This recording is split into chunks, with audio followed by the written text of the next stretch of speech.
1400s. King Henry VIII was still granting the occasional medical license to certain women to attend the sick poor who could not afford to pay the fees of regular practitioners. In medieval France, about 100 women have been identified as medical practitioners, alongside 7,000 men. Nuns soon became the main practitioners of the healing arts. Convents could be considered proto-hospitals.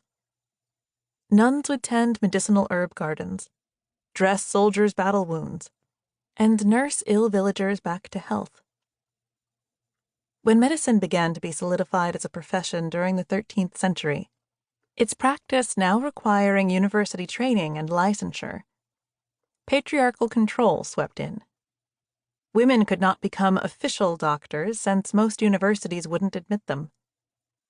Outside of England and France, some institutions were more amenable.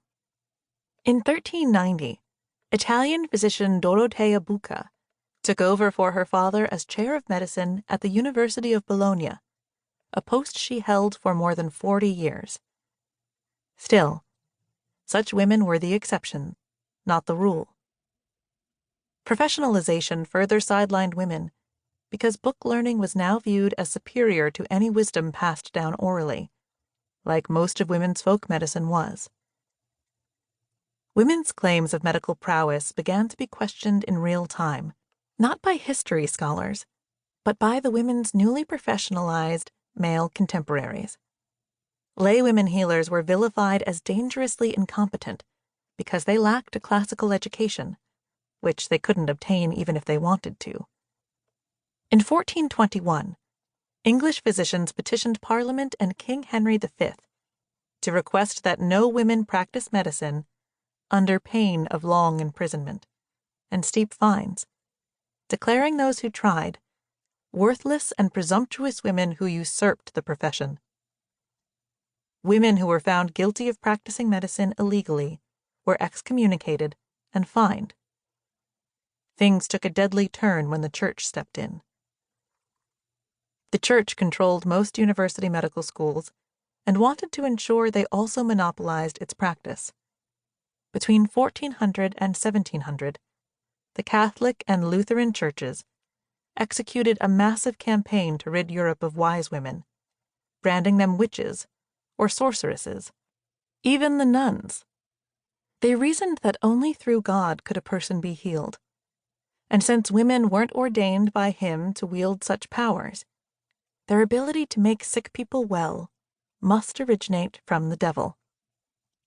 While the church claimed it was fighting dark magic, not medicine or women, their campaign saw more than 100,000 women healers burned at the stake.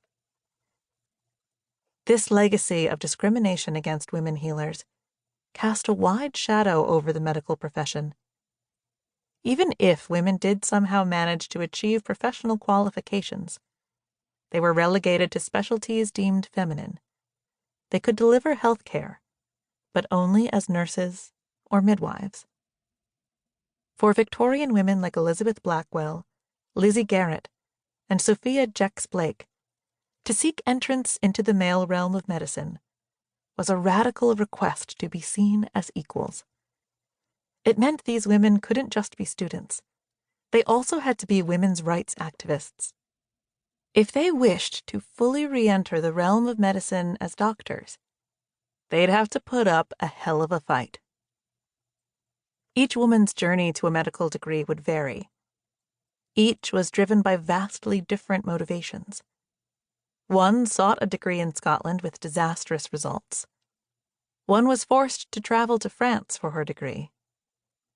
One's college application was considered a practical joke. Each would grapple with defining women's work and purpose. As sister, wife, mother, daughter, adoptive mother, single parent, lesbian partner. But even in the early days of their studies, each one recognized their role as trailblazers paving the way for others. They knew their actions would allow future generations of women to forge their own paths, craft their own definitions of what women's work could be. They would never stop fighting, because they saw how women physicians could revolutionize medicine.